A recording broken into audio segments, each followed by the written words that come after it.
What's the catch?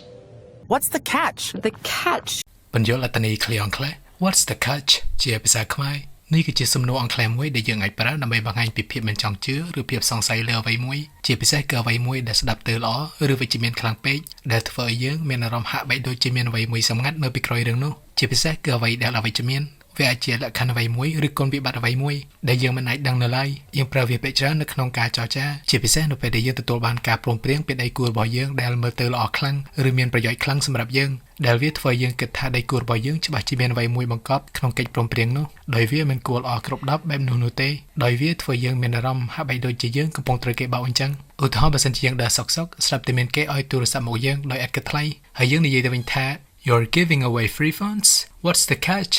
មានន័យថាអ្នកកំពុងដើរឲ្យទូរស័ព្ទទៅគេដែលគិតថ្លៃតើអ្វីដែលជារឿងសម្ងាត់លក្ខខណ្ឌឬផលប្រយោជន៍សម្រាប់អ្នកពីក្រោយការឲ្យ free ហ្នឹងយើងសួរសំណួរនេះដោយសារយើងគិតថាគ្មាននរណាចេះតែឲ្យរបស់ free នោះទេដោយយើងច្បាស់ជាត្រូវធ្វើអ្វីមួយឬត្រូវអស់អ្វីមួយឬអ្នកដែលឲ្យយើងច្បាស់ជាមានគំនិតអ្វីមួយនៅពីក្រោយរឿងហ្នឹង